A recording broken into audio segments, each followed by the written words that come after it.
voudrais aussi juste m'associer aux paroles d'accueil de Benoît. Bienvenue à toutes et à tous. Heureux de passer ce moment avec vous. 1 Samuel 29. Chers amis, je ne sais pas dans votre vie si ça vous est déjà arrivé de vous poser cette question, mais comment on en est arrivé là? Comment on arrive dans cette situation-là? Comment ça se fait qu'on est devant ce choix cornélien, cette situation impossible? Comment se fait-il qu'on en est arrivé là? Ça nous arrive peut-être par une série d'événements, enchaînement de circonstances, devant une situation complexe, tellement complexe où on a l'impression que il y a deux options. Il y a A ou B. Et A, c'est nul, c'est inacceptable. Et B, c'est pire. Voilà. On se dit, mais comment on en est arrivé là? Alors, plus tard, je dirai deux mots sur quelques réflexions sur des pistes possibles quand on est coincé. Mais avant ça, j'aimerais parler plutôt de quand on évite d'arriver dans ces situations impossibles où on a l'impression que nos seules options sont toutes inacceptables. Pourquoi? Parce que David, le roi selon le cœur de Dieu, choisi par l'Éternel pour régner sur son peuple, un des héros de la Bible, il se retrouve dans ce chapitre dans une situation pas possible, par une série d'erreurs, de péchés et aussi d'événements, au-delà de son contrôle. La semaine dernière, nous avons vu au chapitre 28, Saül qui va consulter une sorte de voyante pour savoir ce que pensent les morts, et notamment le grand prophète Samuel. Et en fait, Benoît nous a parlé de Saül dans cette situation comme étant dans la pire des situations. Et cette situation, donc c'est grave. Pourquoi c'est grave? Parce qu'il sait qu'il devrait se repentir, il voit que Dieu est contre lui, mais il n'y arrive pas. Je note que j'ai des feuilles ici, je vais peut-être juste donner à Mathieu pour ceux qui souhaiteraient prendre des notes. On le voit par exemple si vous regardez avec moi au verset 20 du chapitre 28. Aussitôt Saül tomba à terre de tout son long, les paroles de Samuel le remplissaient d'épouvante. De plus, il manquait de force car il n'avait pris aucune nourriture de toute la journée et de toute la nuit. Il est là, affalé par terre, il ne sait pas quoi faire. Alors qu'en fait, peut-être qu'il pourrait revenir à Dieu en toute humilité, demander pardon, reconnaître ses fautes, sa jalousie, sa colère, sa folie meurtrière à l'égard de David, sa désobéissance envers Dieu et sa loi en allant voir une voyante. Il y a tellement de choses évidentes dans la vie de Saül auxquelles il aurait pu dire « mais ça je pourrais demander pardon, ça je pourrais demander pardon » et ainsi de suite. On voit au chapitre 28 un homme qui sait qu'il devrait repentir, qui est conscient que Dieu est contre lui et qui n'y arrive pas.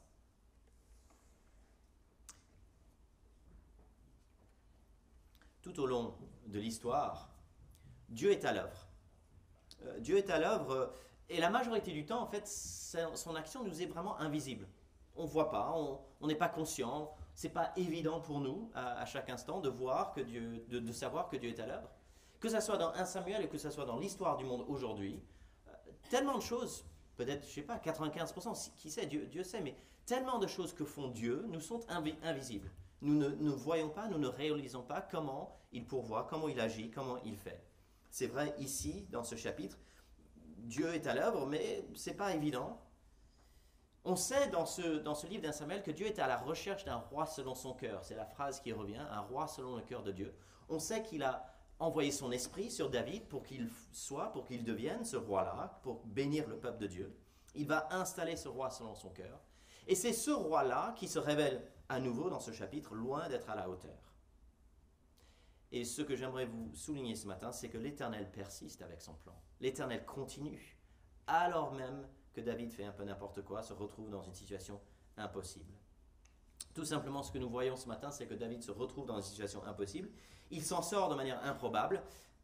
Gloire à Dieu. Gloire à Dieu.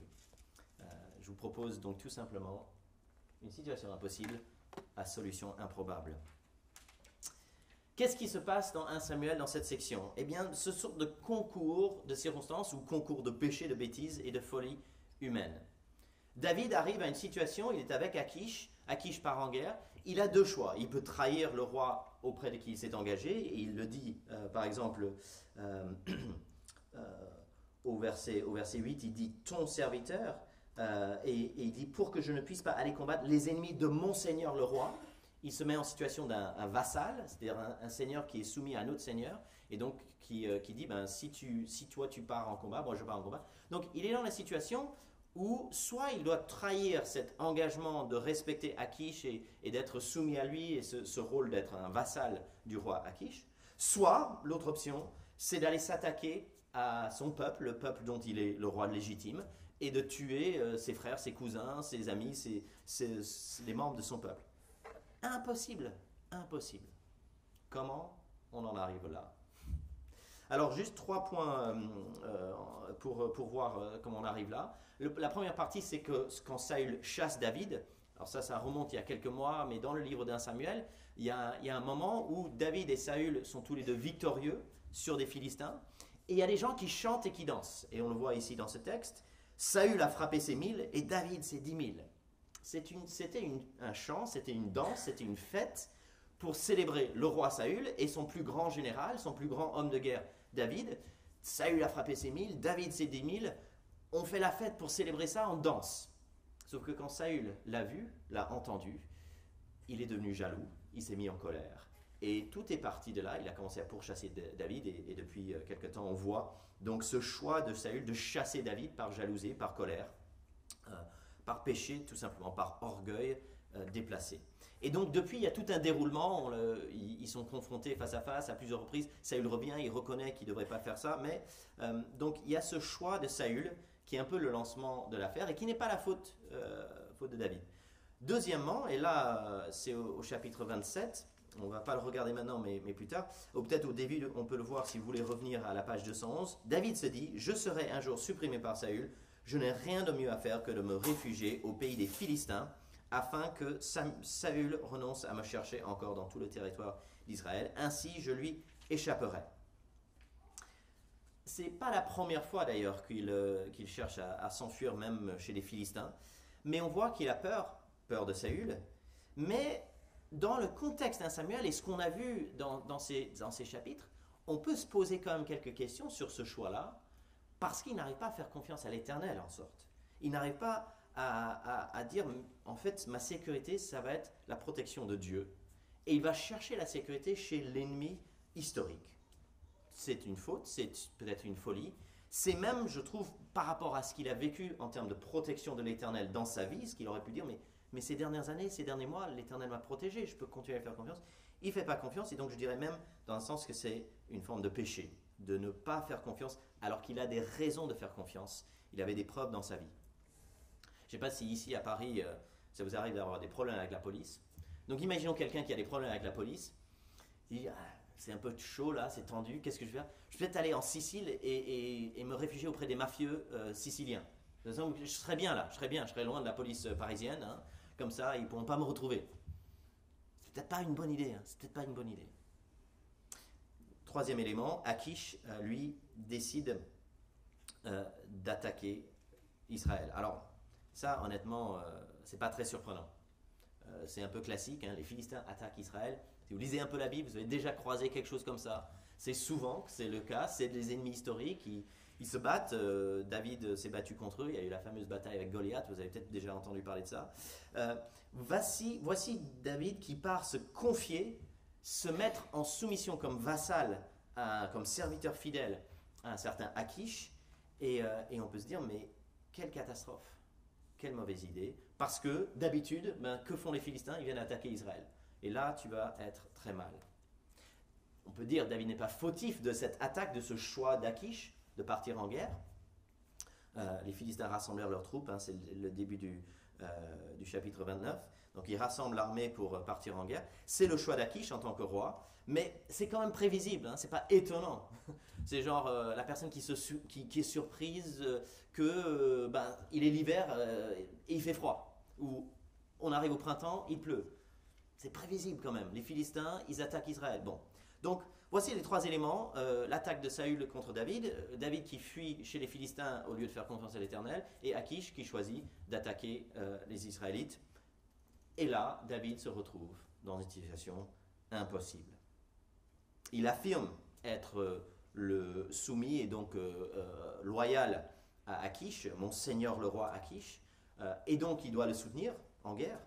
Et là, donc, il est mis en opposition à son propre peuple, à sa famille physique étendue, mais aussi spirituelle dans la perspective biblique.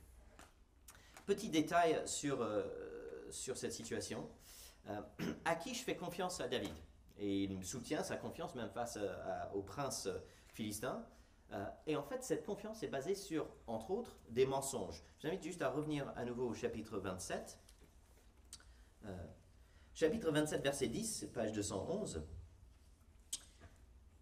Akish demandait, « Où avez-vous fait vos coups aujourd'hui » David répondait, « Dans le sud de Juda, des Gérachméélites et des Kéniens. » David n'a laissé ni homme ni femme en vie pour les amener à Gath, alors qu'il avait été, verset 8, chez les Géshuriens et Girziens, et les Amalécites. Il ment pour lui dire que je vais en Juda, c'est-à-dire dans les terres de mes tribus, pour faire des raids et pour choper du butin et voilà, subvenir à mes besoins, on va dire, en tant que chef de guerre, alors qu'il va chez d'autres tribus qui sont des ennemis, et certainement d'Israël, peut-être aussi des Philistins. Et donc, Akish, lui, fait confiance à David, en partie parce qu'il dit il est en train de provoquer le dégoût de sa famille, parce qu'il part en guerre contre eux, donc j'ai rien à craindre de cet homme. Et donc, quelle est la perspective d'Akish, verset 3 Oui, il y a longtemps que David, il était avec moi, la deuxième partie ou troisième partie du verset 3. On revient au chapitre 29, désolé, page 212, 29, verset 3. Il y a longtemps qu'il est avec moi et je n'ai rien trouvé à lui reprocher depuis son arrivée jusqu'à aujourd'hui. Rien, il fait tout bien. Verset 6, il le redit à David, « Tu es un homme droit et j'aime te voir aller et venir avec moi dans le camp, car je n'ai rien trouvé de mal en toi depuis ton arrivée chez moi jusqu'à aujourd'hui. » Et puis, à nouveau verset 9, un peu plus fort encore, « Je le sais bien, car tu me plais autant qu'un ange de Dieu. » Tu es tellement parfait, on dirait un ange. Peu ironique vu que cette confiance repose sur un mensonge, ou des mensonges d'ailleurs, donc pas très angélique, le cher David. Bon, réfléchissons un peu à nous, parce que c'est très bien ces réflexions-là, mais mieux que d'avoir des pistes de sortie lorsqu'on est dans une situation impossible, mieux que ça, c'est d'éviter de se retrouver en situation impossible. Premièrement, notons que c'est des petits ruisseaux qui mènent aux grandes rivières, c'est des petits choix et des petits péchés, parfois des petits mensonges, qui mènent à des situations beaucoup plus compliquées et difficiles. La situation impossible est souvent précédée par plusieurs décisions douteuses. C'est vrai dans la situation de David, c'est vrai aussi pour nous. Première leçon, donc faisons attention à ces petits choix. Faisons attention aux petits mensonges, aux actions borderline, comme certains disent. Avec un borderline et un deuxième borderline, au final, on va se trouver de l'autre côté de la line. Ça arrive comme ça. Ça arrive comme ça. Soyons réalistes là-dessus. Un mauvais chemin est souvent pris par petites décisions sur petites décisions. On peut le voir de diverses manières, avec des mensonges, petits mensonges, deuxième petit mensonge. Et là, en fait, les mensonges commencent à grossir. On dit, si on va dire la vérité, il va falloir reconnaître et admettre qu'il y avait ça et ça et ça, que j'avais déjà dit qui n'était pas vrai. Ça devient de plus en plus compliqué.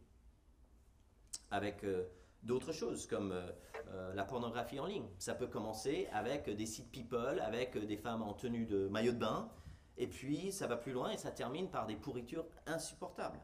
Et souvent, on ne mesure pas les conséquences et les implications de ces petites décisions. Donc, chers amis, faisons attention à nos choix, nos petites pensées que l'on poursuive, les petits mensonges et ainsi de suite. Parce que se retrouver dans une situation impossible, c'est rare que ça soit un jour tombé comme ça à cause d'une mauvaise décision. C'est très souvent plusieurs choix, plusieurs décisions, plusieurs situations difficiles, mal gérées. Situation impossible, deuxièmement, à solution improbable. Achish prend la défense de David devant ses princes. Et puis, une fois qu'il accepte leur situation, eh bien, il dit, voilà, repars, verset 17, repars donc, va-t'en en paix pour ne rien faire qui déplaise au prince des Philistins. Et verset 8, David dit à Achish, mais qu'ai-je fait et qu'as-tu trouvé chez moi, ton serviteur, depuis que je suis avec toi jusqu'à aujourd'hui pour que je ne puisse pas aller combattre les ennemis de mon seigneur le roi?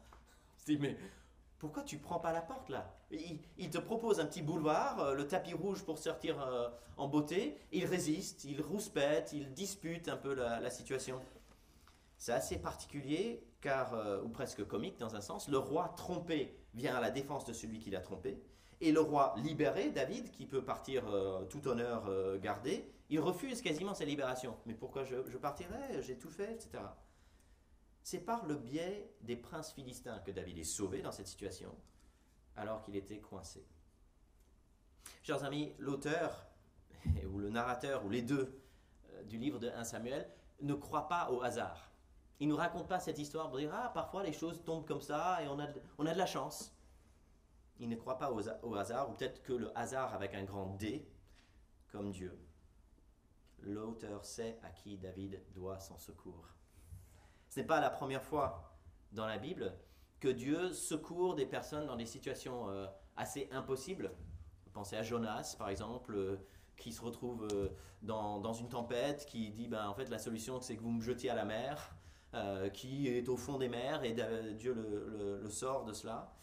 D'autres situations semblables où, de manière assez étonnante, Dieu vient au secours de celui qui fait n'importe quoi.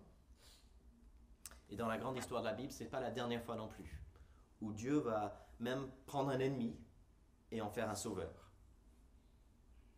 Ces princes philistins, ils craignent David. Ils ont raison. C'était un homme de guerre, c'était un homme qui était mis en place pour être le roi ou le futur roi d'Israël. Ils ont raison d'avoir cette crainte. Et David, lui, se retrouve dans une situation où il voit, je ne pense pas, la solution. Il n'avait pas peut-être pensé à cette possibilité-là, que les princes philistins viennent à son secours. Est-ce que, dans votre expérience, vous avez déjà, souvent dans le rétroviseur, après coup, vu que Dieu était venu vous secourir de manière imprévisible, peut-être imperceptible au moment, et certainement inimaginée auparavant? Est-ce que vous avez déjà connu cette miséricorde silencieuse, secrète, invisible, cette provision, cette providence divine qu'on n'avait pas imaginée? Vous avez déjà pu regarder en arrière et dire, mais en fait là et là, j'étais dans une situation impossible, j'étais coincé. Et puis, il y a eu cette porte de sortie que je n'avais pas imaginée. La grâce de Dieu est souvent invisible. Et lorsque, peut-être en rétrospective, en regardant en arrière, on la voit, eh bien, en fait, elle est éblouissante. Elle est éblouissante, cette grâce de Dieu, car cela mène vers une adoration intelligente. Voici ce Dieu qui est subtil parfois, qui dans son œuvre fait des choses qu'on n'imagine pas et qui agit à travers des personnes qui ne le respectent pas, des gens qui ne le connaissent même pas, des situations qui nous semblent très mauvaises et au final, il arrive à en sortir quelque chose de bien. Nous agissons parfois avec des mauvaises motivations et Dieu arrive à récupérer l'affaire après. Quand j'étais étudiant, j'ai fait comme une année Erasmus en Angleterre pendant 1 an, une année d'études juste au milieu de mes études. Et je suis arrivé dans la ville et j'ai voulu choisir une église, donc je commençais à faire le tour des églises. Et aujourd'hui, quand je réfléchis, quand je reviens sur mes choix à ce moment-là, je me dis, mais quel mauvais choix! Quel choix idiot! J'ai visité une église et le prédicateur, il faisait ça pendant la prédication. Il nous parlait, il se grattait le menton un peu, voilà, comme ça. Ça m'a distrait un peu, je dis non, je ne vais pas retourner là. Ça, c'est une très très mauvaise raison de ne pas aller dans une église. Okay? Je ne sais pas quels sont mes tics diverses qui vous rendent fou. Faisons abstraction parfois des trucs un peu bizarres que peut faire un prédicateur. Écoutons un peu le fond, réfléchissons, voilà. C'est une très mauvaise idée de rejeter une église parce que le prédicateur il gratte son menton. Okay? On est au clair là-dessus. Voilà. J'ai visité une autre église. Moi, je n'avais pas l'habitude de ça. Il y a des gens qui levaient les mains pendant le temps d'adoration et de louange par le chant. Je dis, ah, c'est bizarre, mais ils ne faisaient pas ça dans mon église où j'ai grandi, je ne vais pas aller là. Ça, c'est une très mauvaise idée. Vous savez, c'est biblique de lever les mains pendant qu'on chante. Donc, si toi, tu n'as pas l'habitude de ça, ou si tu as l'habitude de ça et les gens ne le font pas, ben, ce n'est pas pour ça qu'on décide cette église est nulle ou cette église est géniale. Juste pour vous dire, moi, c'était ma perspective à l'âge de 20 ans. Parfois, pour de très mauvaises raisons, eh bien, on arrive, et par la grâce de Dieu, je suis arrivé dans une église où j'ai beaucoup reçu et qui m'a fait beaucoup de bien, mais c'était pour des mauvaises raisons, chers amis, que je suis arrivé là. Dieu fait grâce de manière invisible à travers des princes ennemis de son peuple, qui craignent son roi David, qui rappellent que c'est lui qui a frappé des 1000 de Philistins et des 10 000 de Philistins de Saül et David. Le Seigneur fait préparer pour son peuple parfois une table dans la présence de ses ennemis. Et parfois, ou de nos ennemis, psaume 23. Et parfois, il fait en sorte que c'est l'ennemi qui prépare le repas. C'est assez étonnant, n'est-ce pas? J'ai lu cette semaine une parabole. Je ne crois pas que c'est une histoire vraie, je crois que c'est une sorte d'histoire de prédicateur. Voilà, je vous la raconte, donc il ne faut pas prendre ça comme une histoire vraie, je crois. Dans cette histoire, il y a une femme chrétienne, elle est très pauvre. Elle n'a plus rien à manger. Et donc, elle prie son Dieu, et elle prie à haute voix. Elle dit, Seigneur, j'ai rien à manger, viens à mon secours, s'il te plaît, pourvois. Je suis vraiment au bout de mes ressources. Et il se trouve que dans l'appartement d'à côté, la maison d'à côté, elle a un voisin qui est athée et qui entend. Il se dit, ça c'est l'occasion d'aider cette dame à sortir de ses superstitions, de cette compréhension de Dieu. Il achète 2 pains, il va les mettre devant la porte et il part. Et puis plus tard, elle ouvre la porte et là, sur le pas de la porte, il y a de quoi manger, il y a 2 pains. Merci Seigneur! Il commence à louer Dieu à haute voix et c'est là que le voisin il sort de chez lui, il dit, bonjour madame, juste pour vous informer que votre Dieu à qui vous dites merci, ben, il n'existe pas, parce que c'est moi qui ai acheté ces pains. C'est moi qui ai fait ça, donc c'est pas votre Dieu. Vous pouvez arrêter maintenant de croire en ce Dieu invisible, inventé et mythique. C'est votre voisin, c'est pas votre Dieu qui a fait ça. Lâchez-le et puis comme ça vous serez plus heureux. Et la dame lui répond, oh mon cher voisin, le Seigneur répond à mes prières. Il a répondu. Même s'il doit utiliser un mécréant pour le faire, il a répondu. Chers amis, la solution improbable, c'est la spécialité de notre Dieu. Avec la vie de Joseph, la solution à la famine se trouvait par des frères qui vendaient en esclavage leurs frères. Avec tant d'histoires dans la Bible, on voit que dans des situations impossibles, eh bien Dieu pourvoit des solutions improbables. Quelques réflexions d'application. On évite des situations impossibles en faisant des bons choix, en évitant le péché, les petits comme les grands. Mais qu'est-ce qu'on fait quand on se retrouve dans la situation impossible? On dit A, c'est mauvais, B, c'est pire, qu'est-ce qu'on peut faire? Eh bien, je vous propose premièrement de prier et d'attendre. Contrairement à David, chers amis, sachons avoir un peu de patience. Parfois, on se dit, il faut qu'on décide. Parfois, peut-être qu'on peut attendre. On peut prier, on peut remettre ça au Seigneur, dire, Seigneur, ouvre une porte qu'on n'imagine pas, trouve une sortie qu'on n'a pas encore envisagée. Chapitre 27, David se dit, je serai encore menacé par Saül. Il aurait pu prier et attendre, et ne pas présumer de ce qui vient, ne pas présumer du mal qui viendra demain. Nous avons besoin souvent de plus de patience, et donc de pouvoir nous décharger et d'apprendre la patience en priant le Seigneur, afin d'éviter de nous retrouver dans des situations impossibles, mais aussi peut-être de prendre une décision hâtive et trop rapide dans une situation impossible. Au lieu de faire un mauvais choix, chers amis, apprenons à prier et à attendre. Prions notre Dieu pour cette porte de sortie inimaginable, improbable, miraculeuse, inattendue. Vous connaissez peut-être dans les évangiles l'histoire de Jésus et des enseignants qui viennent lui apporter une pièce de d'argent romaine, un denarius, et lui posent la question qui semble être un piège. Alors là, ils vont vraiment la voir. Est-ce qu'il faut payer la taxe à l'empereur ou pas? Et ils se disent, il a 2 options, payer ou pas payer. S'il dit il faut payer, eh bien la foule ne va pas l'aimer parce que les gens n'aiment pas les taxes et puis ils n'aiment pas payer la taxe à l'empereur qui est un mécréant et un païen. Et voilà, on donne notre argent précieux à ce gars qui ne croit pas en Dieu et ainsi de suite. Donc clairement, Jésus ne peut pas dire payer la taxe parce qu'il va être impopulaire, il va être mal aimé par les foules, tout le monde va le quitter, il n'aura plus de disciples, ça va être génial, on l'a coincé. Si par contre il dit oui, il faut payer l'impôt, À ce moment, oui, non, ça c'est, il se dit oui. S'il dit non, pardon, deuxième option, dire non, on ne paye pas l'impôt, à ce moment-là, on va l'avoir parce qu'aller voir l'empereur, il dit c'est un rebelle. Il fait de la révolte, il refuse les impôts, il faut le mettre en prison, et on aura tout. Ça va être génial. Jésus, bien sûr, sort de la situation en changeant la donne. Il change le cadre. Il replace une taxe en perspective. Rendez à César ce qui est à César, ça c'est pas très important. Et c'est cette phrase-là qui est entrée dans la culture. C'est la deuxième partie qui est beaucoup plus importante. Rendez à Dieu ce qui est à Dieu. Parce que dans cet échange, vous vous rappelez, il dit à qui est l'image, de qui est l'image qui est sur la pièce et de qui est l'inscription. Et là, on est censé se rappeler que selon la Bible, ben, tous sont créés à l'image de Dieu. Si je suis créé à l'image de Dieu, je suis redevable devant mon Dieu. Et une pièce d'argent avec l'image de César, ben ça appartient à César. Dans un sens, c'est lui qui a mis en place le système monétaire. Donc payer une taxe à César, c'est normal et puis c'est pas grave. Parce que c'est relativisé par rapport à mon corps, ma personne, mon être, créé à l'image de Dieu, qui appartient à Dieu. Et moi, je suis en train de vivre comme si j'appartenais à moi. Rendez à Dieu ce qui est à Dieu. Ton cœur, ta vie, ta personne, tu es créé à l'image de Dieu.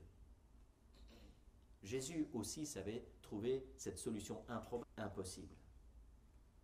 L'apôtre Pierre, la nuit de l'arrestation de Jésus.